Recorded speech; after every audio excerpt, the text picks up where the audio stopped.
Welcome to the NHL Wraparound podcast featuring Neil Smith, President General Manager of the 1994 Stanley Cup champion New York Rangers, and longtime ESPN NHL veteran Vic Morren.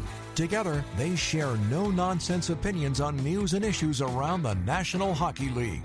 Whether you're a casual or diehard fan, each episode of NHL Wraparound will leave you more informed. Now, here's your hosts, Neil and Vic. Welcome to NHL Wraparound's NHL Draft Recap and Free Agency Preview Show, brought to you by UBS Financial Services, Inc.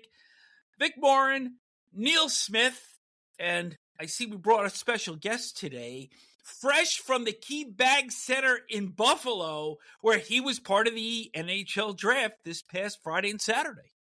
NHL Network's own EJ Hradek. Oh. Welcome. Thank you. Welcome, Neil. Anytime I spend any time in Buffalo, I think of you because you gave me some advice about maybe how to handle your stay in Buffalo many years ago. But we won't go into exactly what that advice was, but maybe we could discuss it offline. But just needless to say, I thought of you when I was in Buffalo. So it must have been chicken wings. It had to be because, chicken wings it was are a what little Buffalo's different. known for. It was a little different advice, but we can discuss it offline. Let's keep it at that. And boy, we're like a minute into this and we've digressed already. Already. It didn't take long. It didn't take long. All right, let's go. All right. Hey, EJ, I thought just watching the draft on Friday, it had a little bit different feel than it did a season ago. This is the second year of the de-centralized draft. 2 years ago, it was enormous because it was in the Sphere in Vegas. Then last year, it was very awkward with the draftees then going into this room to meet the executives. And this year, it felt a little bit better where there was interviews on a couch in the main room where the families were seated. There were some really good storylines, a lot of family stuff with Caleb Malhotra being drafted number 3 by Vancouver and possibly maybe against the wishes of his dad, who when he was being hired said, "Don't pick my son," but of course they went ahead and picked him anyway. Wyatt Cullen, son of Matt Cullen, picked at 10 by Nashville. You had the Ruck twins, Liam and Marcus, being picked by the Penguins 22nd and 39th overall. And I love this one. Alexander Karmanov, selected in the 7th round, 201st overall by San Jose, the tallest player drafted in NHL history at 7'1". Yeah. The first Moldovan ever to be drafted. And I'm just thinking, what would Roy Waters and Darren Pang and Bobby Lalonde think about a guy 7'1" being selected? Yeah, they would have to look up to him. There's no question about it, whether they wanted to or not. Listen, if it doesn't work out, you can just ship him over to the Golden State Warriors right down the road there. I mean, you can slip right into the lineup for the Warriors. But to your point about the draft, I think certainly the league took pains to try to tighten it up. I thought in year one of this decentralized draft, you try to do something, you watch it unfold, you see the things that work, you see the things that don't work. I think, they realized that having the players in that little cone talking to the executives, it was awkward. And so they got rid of that. They changed the look little bit. They were back in an arena. Remember, last year they were in a theater in Los Angeles, so it was a little bit of a different look. They put the couches out there. So I don't know if that's kind of an NFL style thing, although I believe in the NFL they're in like a back area. They're not like on the draft floor. And that was a great idea for those in the first 15 or so that got picked.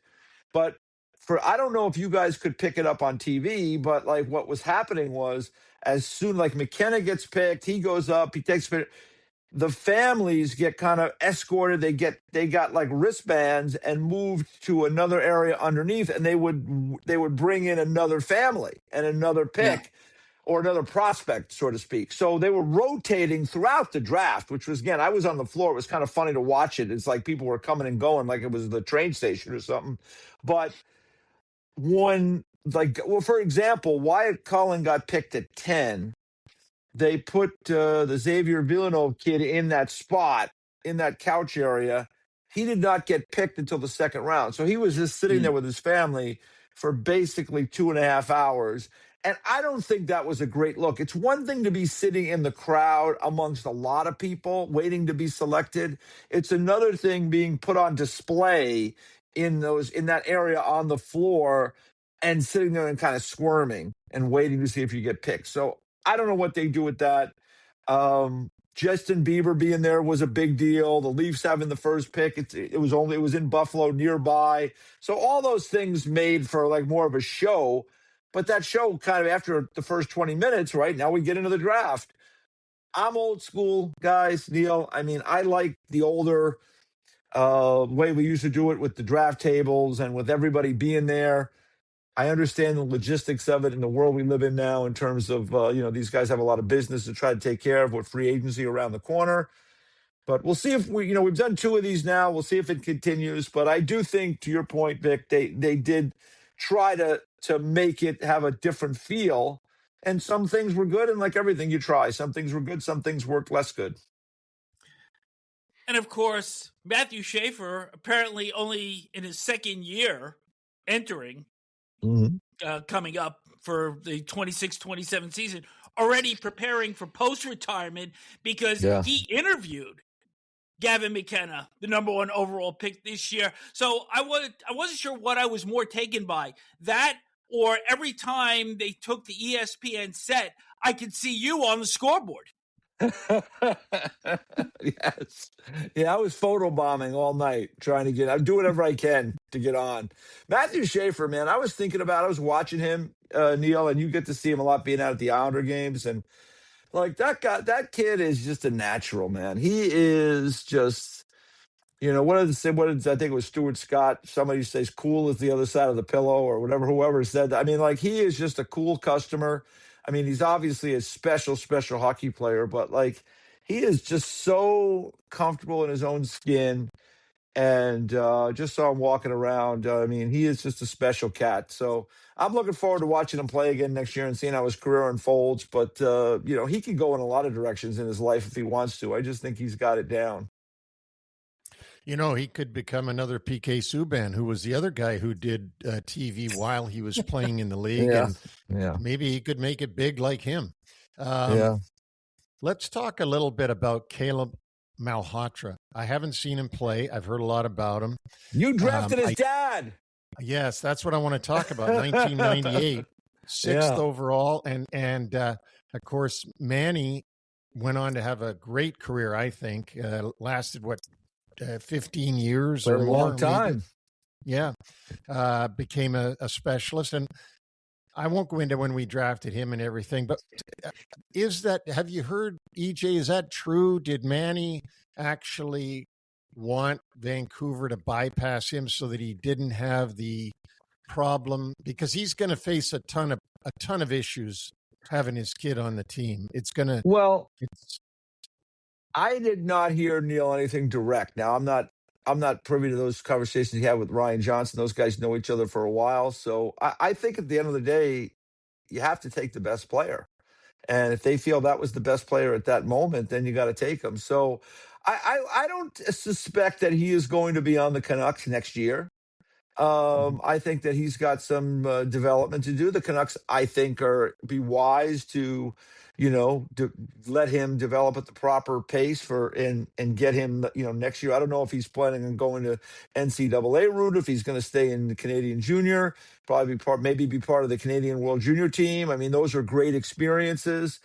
But, Manny's going to coach the team this year. And, hopefully Manny will coach the team for many, many years. So at some point it will become, something that happens if indeed they stay on that course. But, I just think you can't turn aside. If they think he's the best player at 3, and he was one of the only centers in that top group, it was a lot of defensemen and a couple of wingers. I think you have to take that player. So I think what I'm saying is they'll cross that bridge when they get to it. I don't think Caleb is going to be on the Canucks next year. It'll give Manny time to settle into his role as the head coach, and it'll give Caleb time to continue to develop. And if he becomes the player they think he's going to become, well, then I don't know if it's a big problem, because if he's that good a player, I mean, yeah, there'll be some challenges, but we've seen this on a few occasions with guys coaching their kids, and it'll be something that we will be watching for sure. Well, the one that was most successful in coaching his sons, you may remember watching this, EJ, was Lester Patrick when he coached Muzz and Lynn Yes, Patrick. I do. That both played for the Rangers. I know you're a big fan. You're a big fan of Lynn Patrick, I think. Well, the funny thing was I was just entering my 25th year in the business when that happened. And, so that was, and luckily I had been experienced, with Cyclone Taylor and some of the other guys that I had remembered and dealt with. Those guys really helped me get settled in covering the business, riding the rails, and covering these games on a night-to-night basis. But, yeah, you're right. It doesn't happen that much, and that was a long time ago. The Patricks, I mean, they had everybody. They still have a Patrick in hockey. I mean, Chris Patrick is the GM of the Washington Capitals. So it's a unique spot. There's no question about it. But Neil, like, if you were the manager in that situation and, don't you feel like you have to take the best player? I do think you have to take the best player. And again, I'm looking, as I said in the outset, I haven't seen him play. So these guys have seen all the players play. And if they get to 3 and this guy's the best thing for the Vancouver Canucks, you have to take him. Yeah. I'll give you a really quick, short story. And that is that when Ken Holland and I were with Detroit, and I was chief scout of Detroit, and we got to the 3rd round one year, and I looked at Kenny and I said, we got to take Dennis Holland, Kenny's brother. And he said, he just had this look on his face like, please no, because, the pressure that would come with his brother being on, being drafted by Detroit when he's one of the top scouts for Detroit. So I remember that. But I agree with you that if the scouts and the manager think that Caleb Malhotra is the best player for the Vancouver Canucks, regardless of who's coaching, that's what they're there to do. They're there to put the best player personnel into their uniform they possibly can. Yeah. Imagine if he goes on to become a star player and you passed on him. I mean, and you know how it goes. I love Manny, but I mean, he could be there for 3 years and they could be on to the next coach. So I just think you have to take the best player. It'll be fun to watch it unfold. And you know what I will also say, Neil, is that Manny, because he's been through it, and these kids that are like second generation NHLers, right?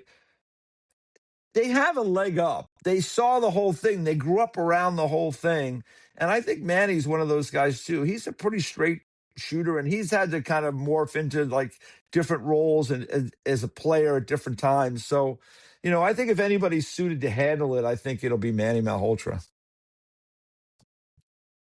Well, let's go through the first 10, 11 picks in this draft, and we're going to pump the tires of our buddy Craig Button because he gave us his top 10 list, and 9 of them were picked in that top 10, and the other player, Tynan Lawrence, was picked 11, so pretty good. But let's go through the top 10 or 11 here. Number 1, lottery winner Toronto. They picked Gavin McKenna out of Penn State. Number 2 to San Jose, Ivar Stenberg. Number 3, as mentioned, Caleb Malhotra to the Vancouver Canucks. Then we had a run of 4 straight defensemen. Buffalo picking Daxon Rudolph out of Prince Albert. The Rangers taking Albert Smeets out of Latvia, who played in the Olympics this past February. Carson Carrolls goes to Calgary. And then Chase Reed, who some people had as high as number 3 on their draft board, goes to Seattle. Then Viggo Bjork to Winnipeg out of Sweden. And then Keaton Verhoff goes to San Jose, their second pick in the first round. As mentioned, Wyatt Cullen out of the U.S. National Development Program, son of Matt, goes to Nashville. And then Tynan Lawrence, 11th, to the St. Louis Blues. So, EJ, Neil and I were speaking right after the draft, and I asked him frankly, how many of these players can we realistically expect to see in the NHL next season? He said 1, maybe 2. What are you seeing? I would agree with Neil. I think that's it. I think McKenna, the way it works now, I mean, these guys who get picked first, and whether it's in their best interest or not, they end up in the National Hockey League. And, so Gavin McKenna is likely going to play in the league. And, he ends up in a situation that's not so bad for him because, the Leafs have some really high-end players up front that he could play with that should make his kind of arrival at least, a chance to produce numbers when you're with a Nylander or a Matthews. So, so that is interesting in itself. So he'll be in the league. I think Stenberg's got a chance to be in the league in San Jose. He played in the Swedish Elite League last year, and he's impressed at different levels during the year. After that, I would say that the Rangers pick Schmitz as is probably the next guy, and that might be it. For me, and Schmitz played everywhere. He was such a busy character in the year. He played in the World Juniors. He played in the World Championships. He played at the Olympics.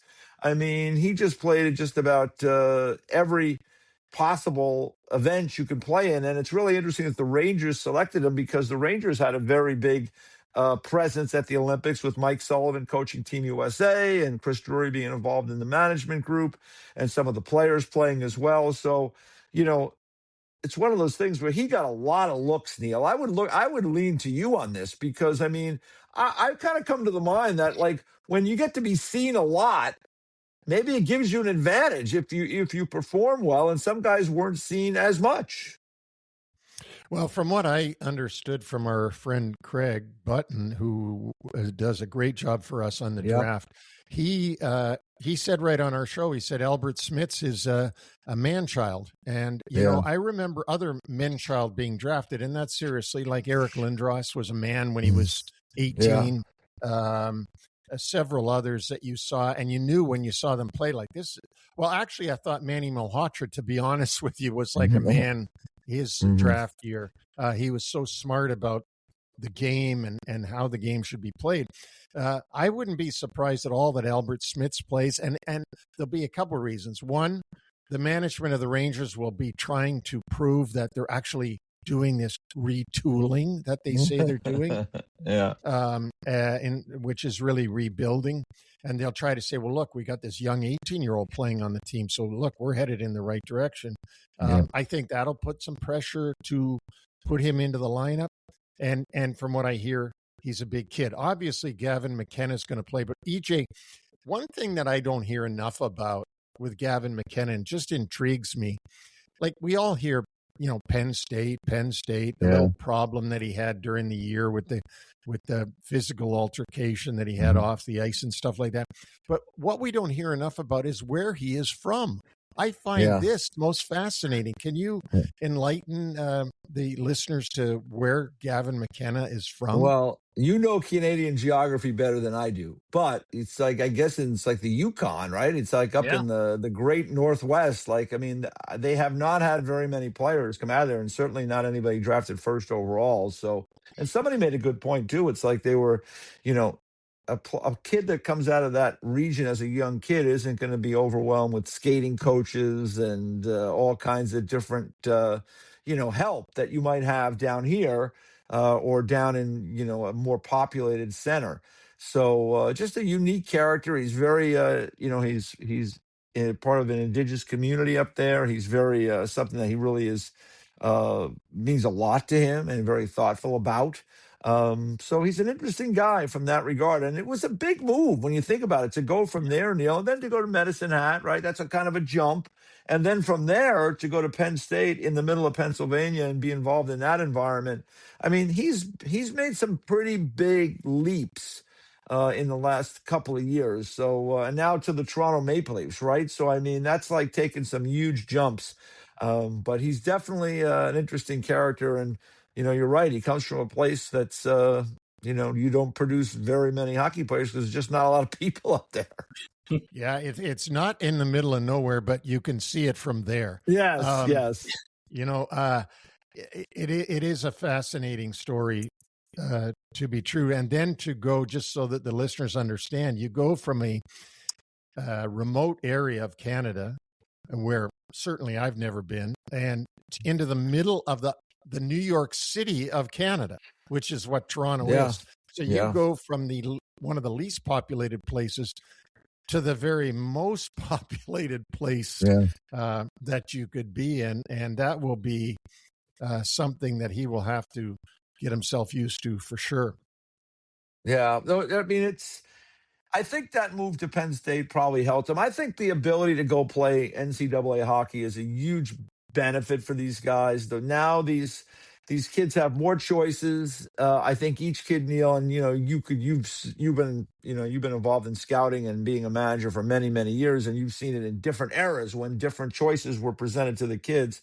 I like it that there's different choices because every single kid is on a different path. And it's just, for McKenna to stay, he could have easily stayed up in the Western Hockey League, put up 200 points, 250 points, whatever it would be. And there would have never been a question about whether or not he'd be the first overall pick. He went to Penn State to play against older players. He had to get used to a different environment, got off to a little bit of a slow start. I would argue that maybe he could have went to a different school where he might have had a better development path there, maybe some better players to play with. But nonetheless, he went to a very big school, Big Ten school, went through that, came out the other end an even better player. You heard Porter Martone this year, who was drafted, I believe it was sixth or sixth in the draft last year, went to Michigan State, came out guns blazing with the Flyers at the end of the season. And he talked about how the development there was great for him because these programs have unbelievable, fitness centers and, places where you can train just because they have quite frankly, these Big Ten schools, they got a lot of money.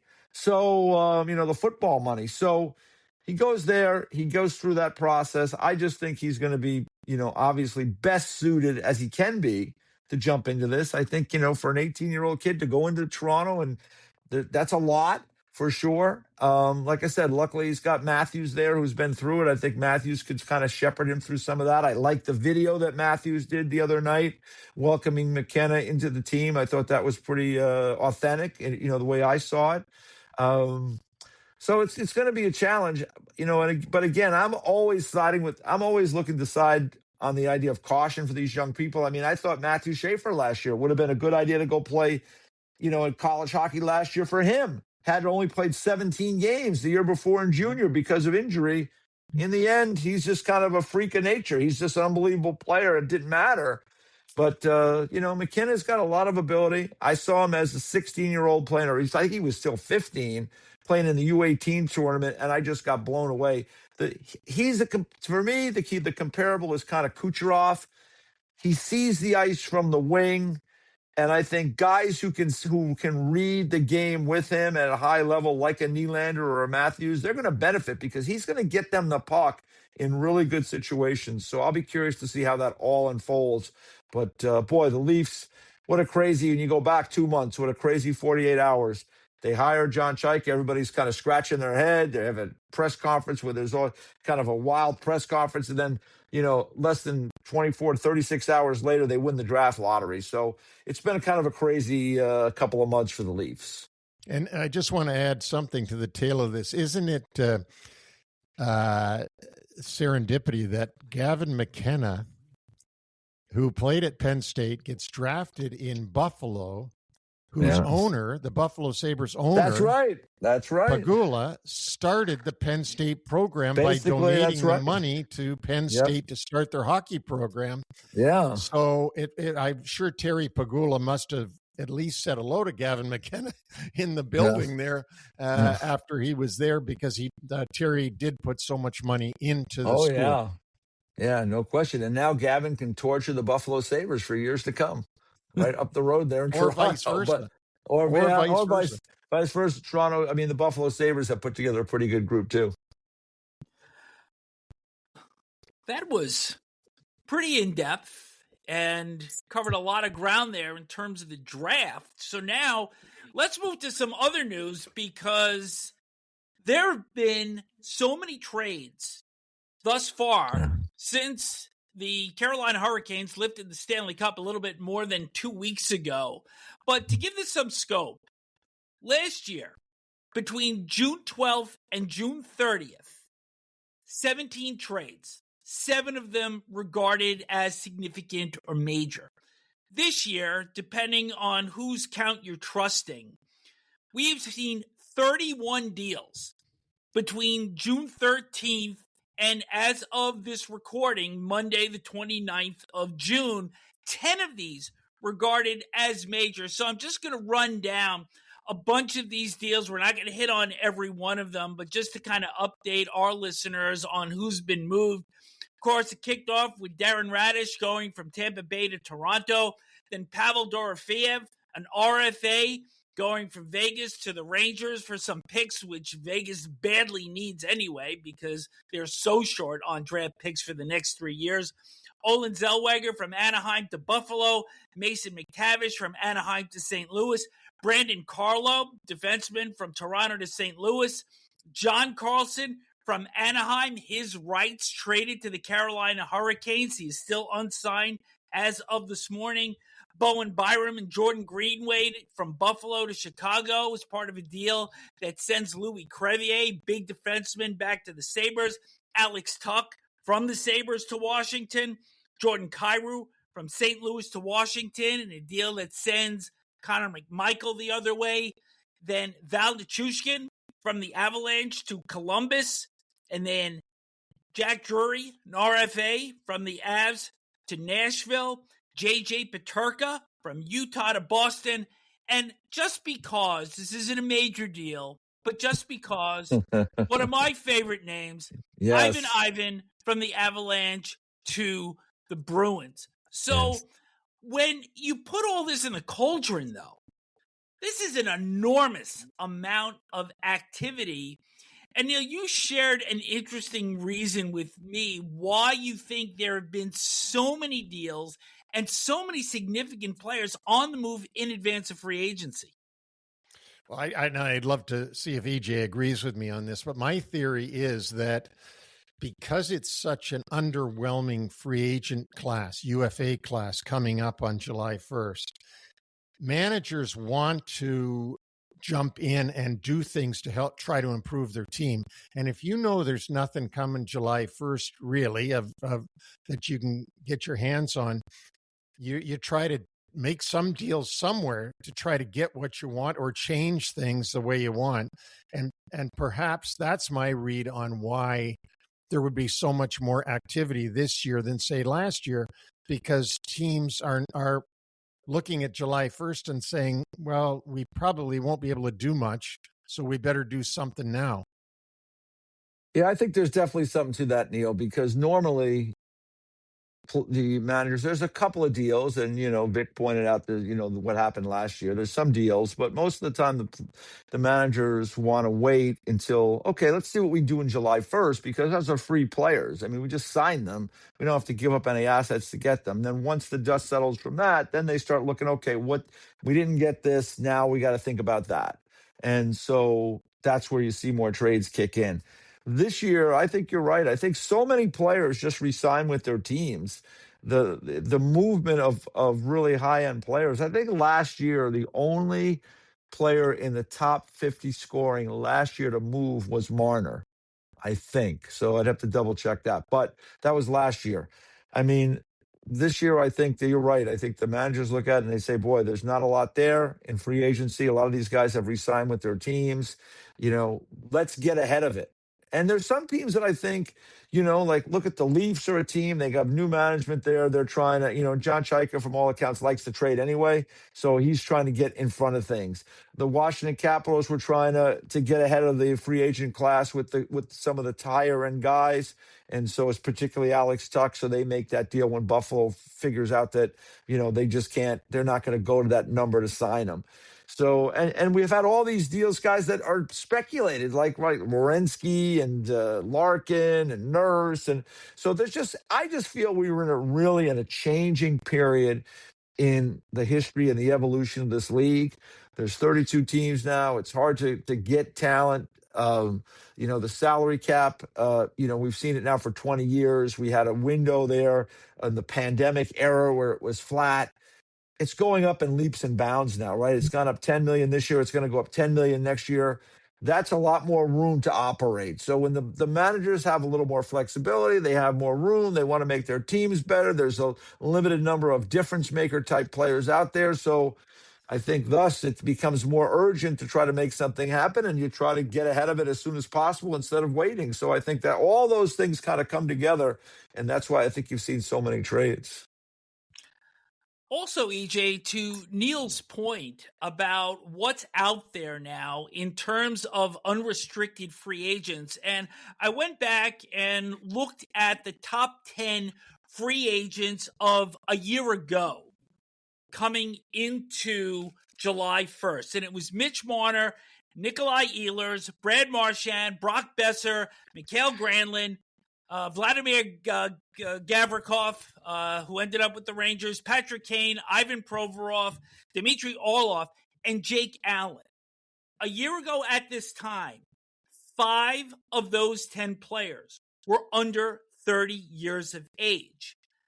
When I checked NHL.com, the top 13 forwards were all over 30 years old. Yeah. And it started with Michael Bunting. So if he's in your top 13 forwards, that kind of tells you where this pool is this year. But other names that are out there, Jamie Benn, Lars Eller, Claude Giroux, Boone Jenner, Kane again this year, Anders Lee, Anthony Mantha, Mason Marchment, Alexander Ovechkin at age 40, Corey Perry at 41, Vlad Tarasenko, and Matt Zuccarello. And then when you look at the top defensemen, Rasmus Anderson, 29, and then Carlson, who we just mentioned, still unsigned, and Jacob Trouba at age 32. And then your goalies are Freddie Anderson, Sergei Bobrovsky, Cam Talbot, and the only one under 30 is Stu Skinner at age 27. So I think this speaks right to Neil's point. Yeah, no, I agree. You're right. I mean, those are older players. And as I said, teams, when they find good players now, they try to sign them and keep them long term. And even when they do that, like the Detroit Red Wings did with Dylan Larkin, they signed him to a long-term deal. There's no guarantees. He's now asked for a trade, which I kind of find it's a sticky situation for Steve Yzerman. But again, you have good players. You're trying to lock them up. I think it's interesting that we're going to see a change next year. You can only go to 7 years, right? You can still do the 8-year deal this year for a player that's on your group. 7 if it's unrestricted free agent. That's going to move down to 7 and 6. Mm-hmm. I think there's going to be a movement among the players and their agents maybe to do deals that are 3 and 4 years long because the market is changing and the money is changing dramatically.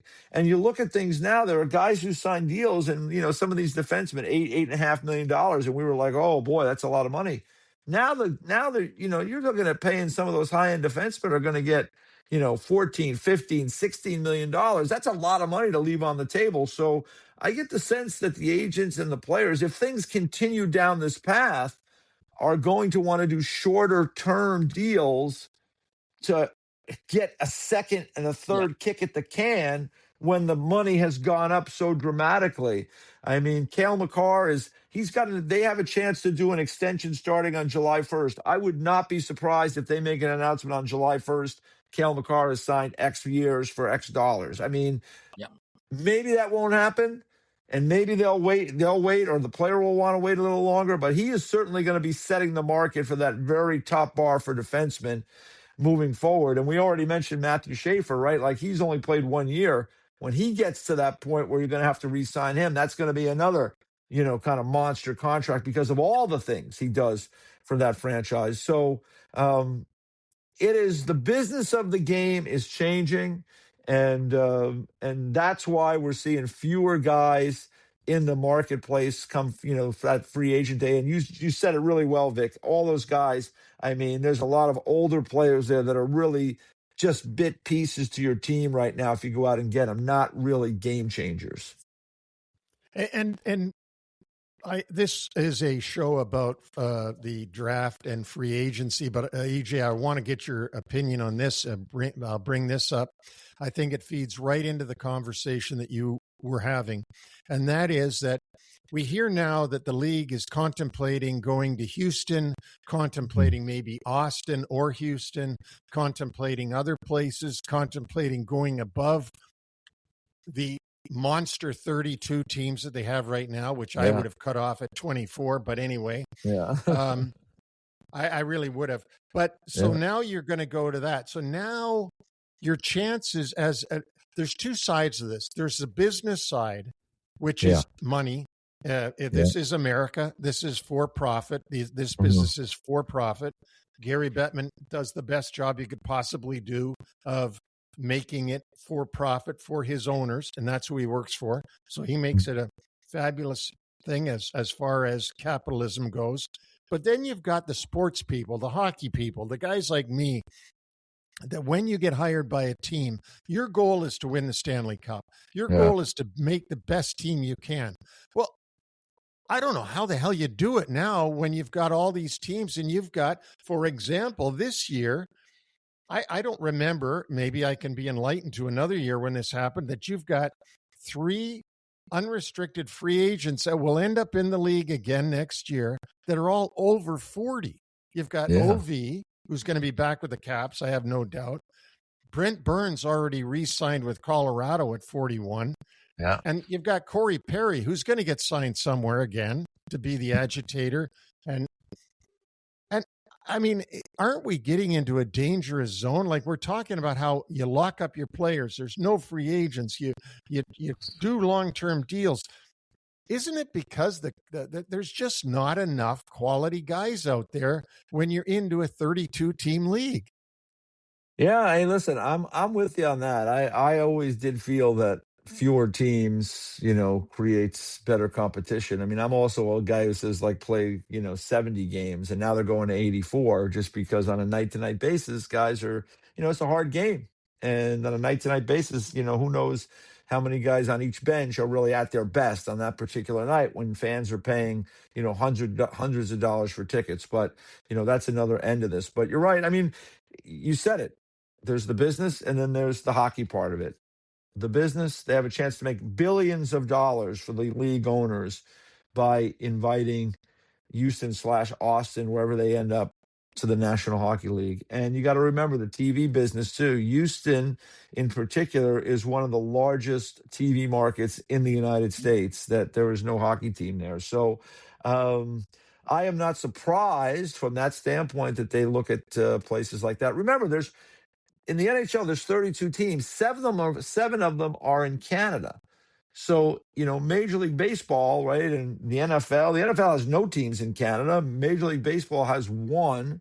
The NBA has 1. So there's other cities that they are in that the NHL probably looks at and say, hey, maybe we'd like to be in a place like that. So there's just a tremendous amount of money on the table right now. There's a lot that ends up in the business side of it. But to your point about the players, you're right. You start to worry, is there enough players, and is it spread too thin? And the other problem is that, you want to have success. Everybody needs to have their little bit of turn having some success in this league. There's 32 teams right now. That means you have a 1 in 32 chance to win the Stanley Cup. I mean, there's going to be teams that are going to go on for years and years and years and never win a Stanley Cup. And maybe, we just saw Buffalo end a 15-year drought. I think you're going to have franchises that have situations like that unless and until they change the playoff structure, which I think is inevitable too here, because you can't have all these teams in the league and have teams missing the playoffs year after year after year. So if that means having play-in games or having some sort of play-in round like other sports have had, I know the commissioner has been very steadfast against it, but I just don't see any way around it if you're going to continue to add teams to this league. So, I'm with you. I would rather see fewer for the competitive nature of the game. There is players coming from all over the globe, so it is a big pool. But at some point in time, there is a limit to the guys that can play at that high a level, and not dilute it to the point where it's less than it has been in the past. So, but Neil, better than me. They're going to take the money. That's what it's going to happen. And if Houston wants to pay billions to get into the National Hockey League, they will be there with the limousine ready to pick up the owners and the money. EJ, you'd mentioned that the business aspect, the climate of this league is in a place that it's never been before. But one of the areas that teams have been a little bit reluctant to dip their toe into over the years has been offer sheets. And of course, we did see it 2 years ago with Broberg and Holloway going over to the St. Louis Blues from Edmonton. But you've got a bunch of players this year that could be offered as RFAs. Connor Bedard, Jason Robertson, who already turned down a trade for Seattle. He was offered $15 million and turned it down, and evidently he wants $14 million to stay in Dallas. They're offering 12. Also, Leo Carlson, Cutter Gauthier, Adam Fantilli, Trevor Zegras, Simon Edmondson in Detroit, Jet Greaves, and Jamie Drysdale. Could you see any of these players getting an offer sheet when we get to Wednesday? Well, one guy that I know in Dallas, because their situation is interesting, right? Like if they were to keep Robertson and work some deal out there to keep Robertson, Maverick Bourque would be someone that most likely they would have to trade because he would be a prime candidate for a team to come in and do it and kind of deliver an offer sheet. I still think it's tricky though because you got to get a team that's up against it, and they've got to if you want the player, like there's no sense in doing it to me unless you want the player. So I mean you can do it to try to make it harder for someone else to keep them, but if you're going to do it, you got to want to get the player on your team. That's got to be the first goal more than anything else. I think the situation in St. Louis and Edmonton, I mean, I thought that was disastrous. I don't know. I really, to this day, do not understand how the Edmonton Oilers have two guys that were first-round draft picks that were just sprouting, just developing, just flowering. They went to the final that year. Broberg had we got to remember, Broberg had an up-and-down season that year. He was in the minors. He came back. They called him up in the Western Conference Final, and he played very well. And then he played in the Cup Final and played very well. And he helped prop up Darnell Nurse, who's making $9.25 million. So, to me, and then Holloway was a guy who's got good speed. You went through he had some injury issues coming out of college. You went through all that stuff. And now you let these guys go. Like, to sign Jeff Skinner and to sign Victor Arvidsson, I mean, what are you doing? I have no idea what that was about. So, for me, that's an example for the managers. You don't want to be in that situation. I think the managers are always going to try to match those offers. And, Neil, you lived it. You lived it in a big moment in league history years and years ago. But, I just don't see how you don't match those offers if you can. So if you're another manager, you're looking for teams that are up against it, that have cap issues, that you can take advantage of if you want to get the player. But, the problem is the other teams, I just don't know how you don't match if it's an important enough piece. And most of the time it is. Totally agree with that, EJ, because obviously, and I don't think anybody would just throw a bomb out there to try to upset another team, but I know that when Doug Armstrong did that, he told us on this show that he knew that Edmonton couldn't match because they hadn't managed their cap properly, or he didn't put it a negative way like that. He said he knew they didn't have the space to make the match, and he had been monitoring that situation. So I guess if you can find one of those, and you owe it to your own fans, your own owner, your own city to try to go for it. Yeah. Hey, listen, we just talked about 32 teams, hard to find players, right? When you have a guy, and let's face it, these guys have proven something now, right? You've seen them play in the National Hockey League. They can be important players for your team. So if you see a team up against it and in trouble and you think the player can help you, I think you got to do it. But for me, if I'm on the other end of that, if I'm the Edmonton Oilers a couple of years ago, I'm trading guys out of there. I am not allowing Broberg and Holloway to leave. They did it to themselves. They went out and signed inexplicably Jeff Skinner and Victor Arvidsson, among others, and put themselves in a bad spot. But once St. Louis made that offer sheet, I would have been on the phone I'll give you a third-round pick. Take this guy. I'll give you whatever I had to do. I am not allowing Broberg and Holloway to leave. But, I mean, that's been the plan at Edmonton now. I mean, somehow the coach gets fired there after going to the finals 2 years in a row and going to the playoffs last year with a kind of a crazy roster. The coach gets fired, but the management team that has gutted a team that was on the verge of winning a couple of years ago and made all kinds of bad moves, have never addressed their goaltending, and I can go on and on. Somehow they're still running the show. So, I guess that in the league of 32 teams, if you haven't figured out, if you're Billy Zito in Florida or if you're the group in Carolina and you've had it figured out, all you can do is sit back and laugh because you're going to be the beneficiary of the dumb moves that other people make. EJ, what about now the other side of this? And, we're talking about acquiring players and making your team better. And now we've got this list of players that evidently want out of their current environments. And, the Robertson piece aside, because that's kind of a separate piece of business. But Dylan Larkin, Darnell Nurse, with no moves now asking to be released and giving a list of clubs that they're willing to go to. But out of Columbus, now we're finding out that Zach Werenski has indicated that he will not re-up with the Blue Jackets, and he's got 2 years left on his deal at $9.6 million per. And then out of nowhere came that perhaps their best forward, Kirill Marchenko, is not going to re-up with them, and he becomes an RFA next July 1st. So now you're seeing this, and now maybe Connor Hellebuck, 3-time Vezina Trophy winner, maybe looking to get out of Winnipeg, and of course he signed a long-term deal just a couple of years ago. So this whole climate here and what has taken place over the last 2 weeks, it's almost too much to wrap your head around. Yeah, I would think it would be. I mean, especially for Donnie Waddell in Columbus and Jim Nill in Dallas with some of the things that have gone on. A lot of it is these U.S. kids that played on the Olympic team and the Four Nations team that have had a lot of time to converse with one another, and some of them see they see the Tkachuk, Matthew Tkachuk, in Florida thriving down there, and now Brady gets traded. I don't even think we touched on that. It seems like years ago that Brady Tkachuk was traded from Ottawa to Florida. It was like, what, 8-10 days ago? But that's kind of the world we live in now.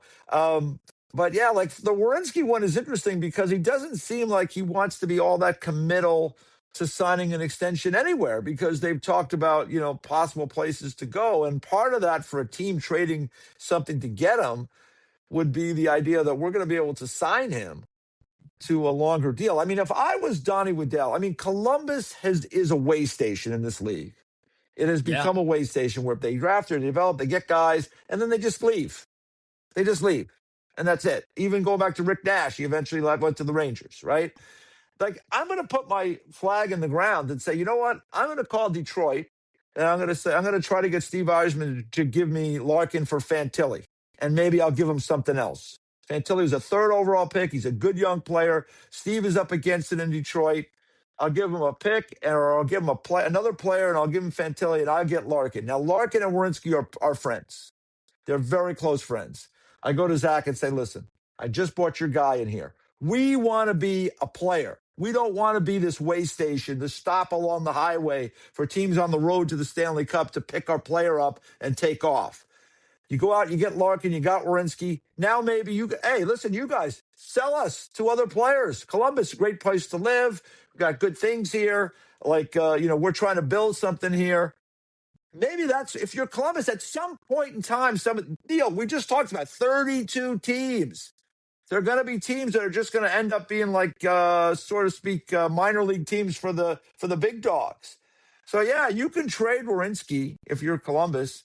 And I think the best option would be to trade him to Dallas for Thomas Harley because he's signed long-term, and he's not as good as Werenski, but he's close. He was part of Team Canada for the Olympics. He's somebody that can come in and help you.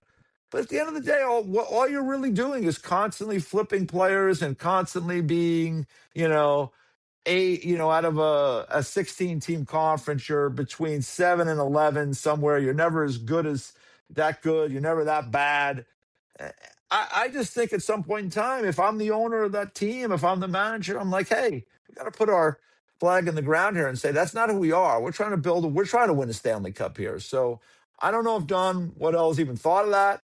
And I don't think, just getting Dylan Larkin on its own doesn't make you a cup contender, but it means at least that you're fighting back against it and you're trying to add pieces to the puzzle and to be a place for people to want to come, where you send a message to other players. We're trying to win here. So we'll see what happens. You know what stinks in this league too right now is that an agent represents a really good player, and he comes into the GM's office and he says to the GM, okay, I got Vic Morren here who scored 50 goals for you the last 3 years in a row. And he says his contract is up. So here's what I want.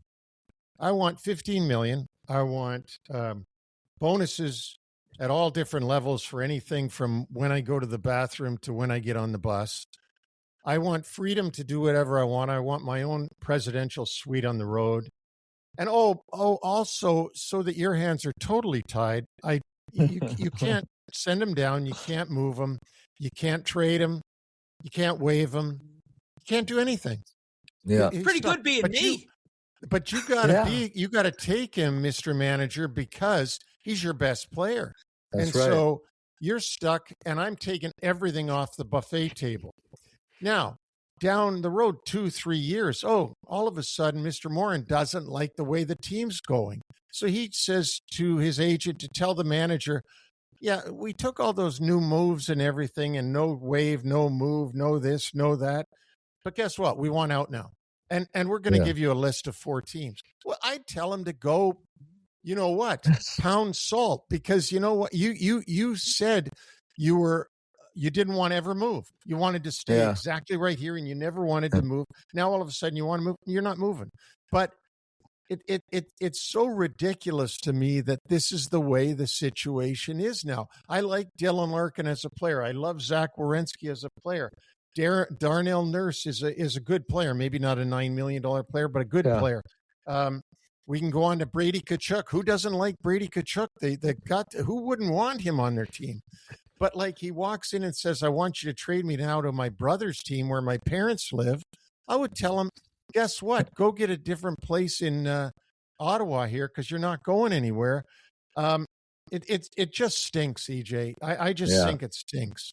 Neil, it's good. It's interesting you bring it up because you were in the position of the manager. So you've been, it's a different world now, but you had different challenges that were similar.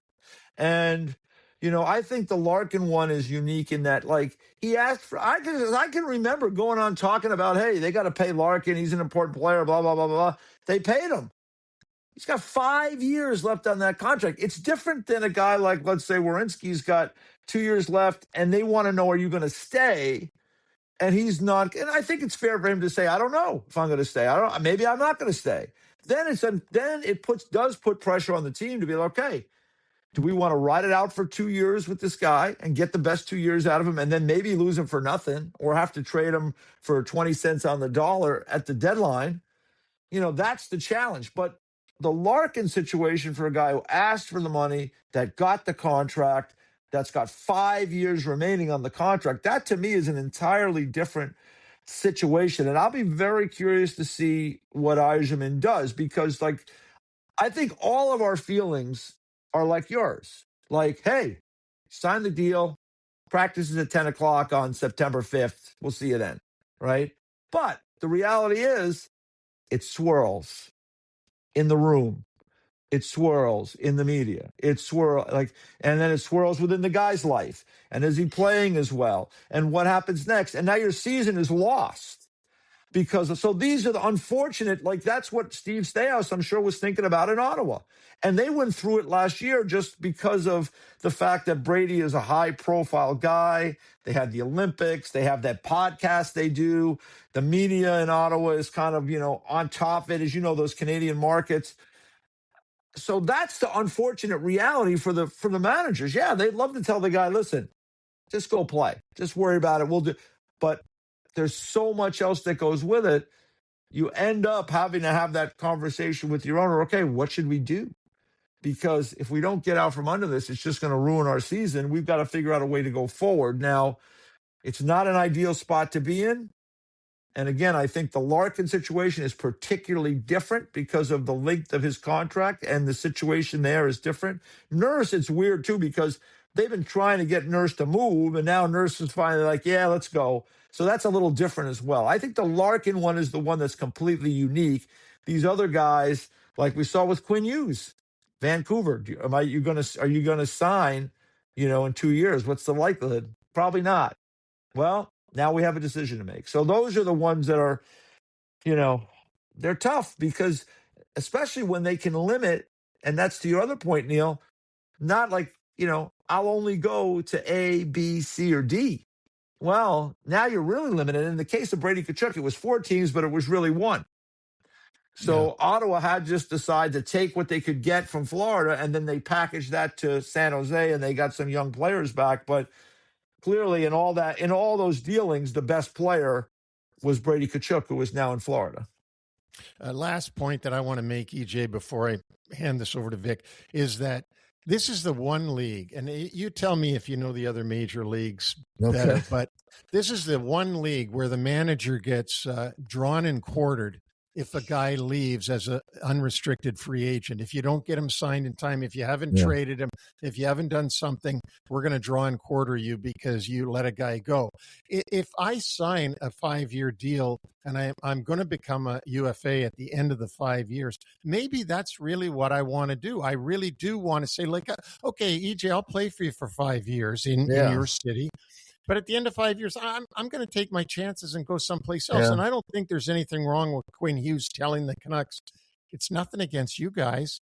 If he said this, it's nothing against you guys. But I just want to go try something new at the end. It's like moving out of my house. I don't know where I'm going to move to. I've got it for sale. I don't know where I'm going, but I want to try something new. There's nothing wrong with that. But in this league, as you know, like, Marner leaves, they want to kill everybody. I mean, Quinn Hughes leaves, they want to kill everybody. Yeah, I think you're right about that. I think in the other sports, there's less, there's pressure. Like when the Yankees have a guy that's a free agent, and Soto left the Yankees and he signed with the Mets, right? That wasn't a great look, I'm sure, for Brian Cashman and the Yankees. But to your point, they didn't get killed as much because there was a lot of Yankee fans, and I would count myself amongst them, that were like, well, so long, Juan, because it's a lot of money, a lot of years, and I've seen that movie before where it hasn't worked out. So as it's turned out, hasn't gone so well for the Mets. So I agree with you. I think in hockey, the managers do get beaten around a lot more when they can't keep a player, and there becomes so much pressure to trade a guy for 10 cents on the dollar than just ride it out and finish the season with him and try to make a push. So, I mean, the good news about losing a player sometimes is that you have cap room and you have flexibility to get in on the next guy that comes available, or someone else that you might want to have within your group. So, I mean, it's not great to lose good players, but if you have a shrewd hockey management team, there's always other guys that you can find and you can add, especially now where there's all this movement. EJ, we have covered a ton of ground in an hour, and before we let you go, we're not going to ask you to prognosticate who may go where when we get to July 1st. We've gone over that the pool this year is up in age a little bit, and of course TSN likes to brand their show as Free Agent Frenzy. Will it be a frenzy or will it be a free agent fizzle?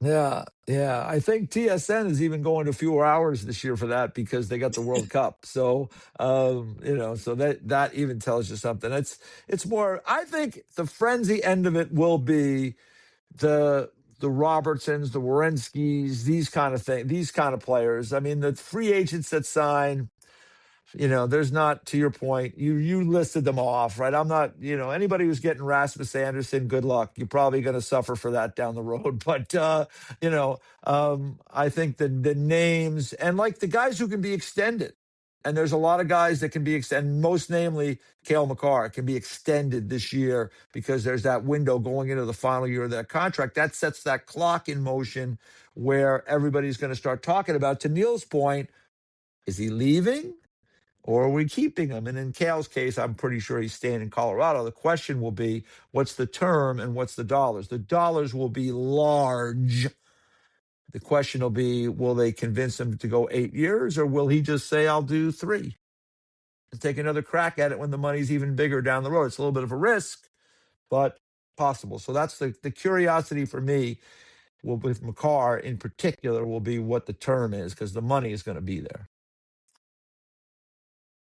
I will say that every professional sports league looks to be on the calendar 12 months a year, and the NHL is certainly doing their part to do that. They are. EJ Hradek from NHL Network, thanks so much for joining us today. The knowledge, the insight, and just the discussion with me and Neil has been terrific. Thanks for joining us. Always fun to talk to you guys, so my pleasure.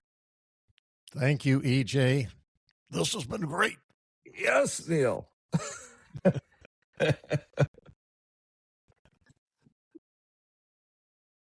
And a reminder that you are tuning in to NHL Wraparound, the NHL Draft and Free Agency Preview, brought to you by UBS Financial Services, Inc. That was a pretty good hour of information, exchange of ideas, and it's extraordinary how much activity is going on, and EJ gave us so much of his knowledge and just firsthand account of being in Buffalo. And now, subsequent to that, we mentioned all of these trades, and you've got 2 more to report.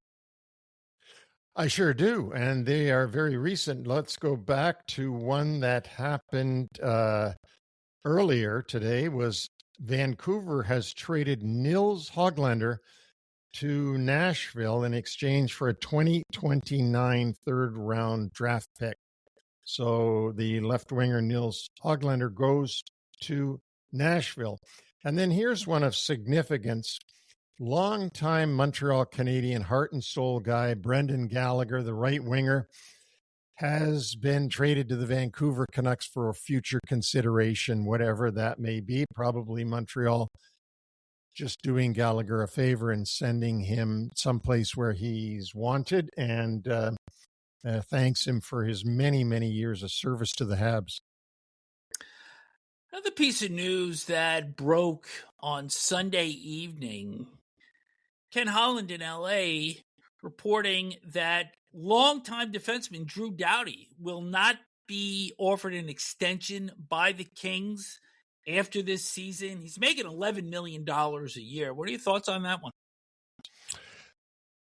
You know, at some point with all these players, you've got to cut ties, and Drew Doughty has been a tremendous piece for the Los Angeles Kings. His partner in crime, Anze Kopitar, retired after last season, and I think that the Kings are just saying, look, we've got to move on. We've got to start rebuilding this with new names, and $11 million, we can't do that. I'm sure if Doughty took a big hometown discount, maybe Ken Holland would have second thoughts, but not at $11 million. Could you see Doughty doing perhaps something similar to what John Tavares did? Because, of course, Tavares left the Islanders, signed that long-term deal with Toronto, and then really took half of his salary to stay there. Could you see that happening here? Yeah, but then again, you're even into $5.5 million. Like, you know, even if he took half his salary. So I think there's some number that the Kings would say yes to, and again, it depends how he plays this season, right? Because if he really looks slow this season and is getting beat, or he's hurt all the time, or whatever, which all happens with, you know, the physiological changes you go through as you age, then they'll have different thoughts. If he plays the way he did a couple of years ago and is logging 29 minutes of ice time every game, well, that may change. One area that we really didn't get that deep into, and I just want to hit on, are players that extended their deals before hitting July 1st and re-signing with their current clubs. Connor Murphy and Jason Dickinson with the Edmonton Oilers, Bobby McMahon in Seattle with the Kraken, Zach Benson, who's an RFA, re-ups long-term with Buffalo, Tony DeAngelo with the New York Islanders, Jordan Spence, defenseman with the Ottawa Senators. You had mentioned Brent Burns going back to Colorado for at least another year, and Brett Kulak also re-ups with the Avalanche, and Brant Clark, who was an RFA, he extends with the Los Angeles Kings.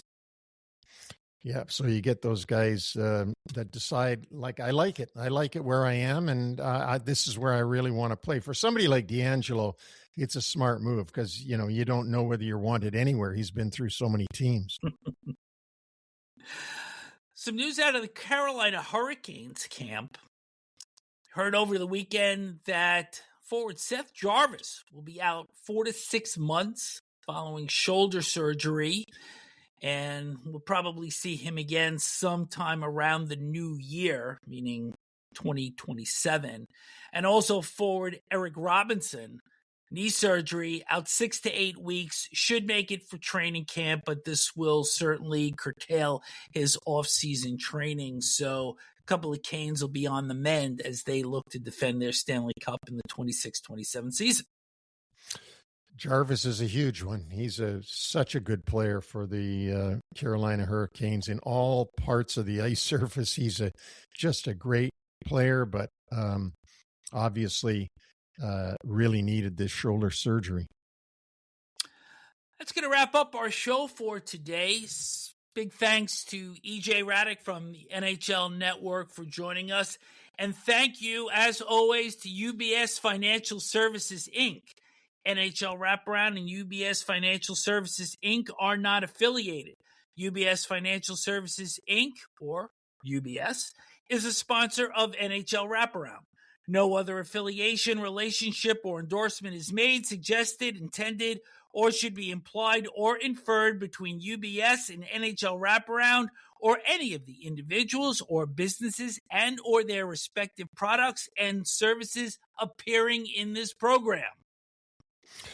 If anybody out there wants to reach us individually and tell us what you like, you don't like, you'd like to see, like new things, get us at our email addresses of Neil at NHLWraparound.com or Vic at NHLWraparound.com.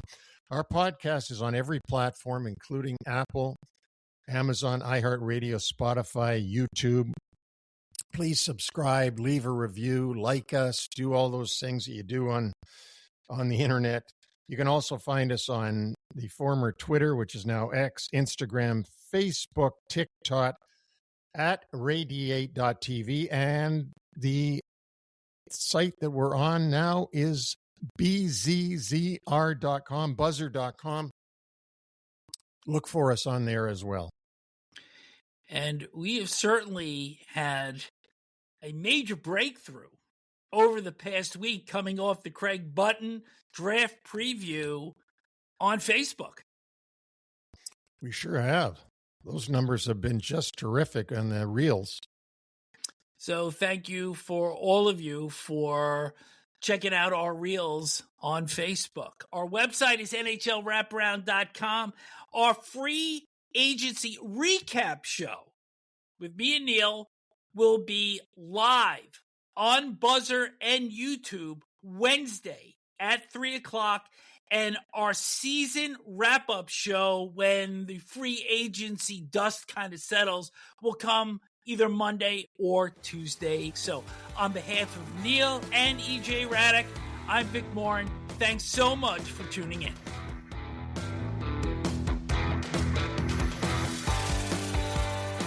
Thanks for joining us on the NHL Wraparound Podcast. Don't forget to subscribe to stay up to date on all the NHL action.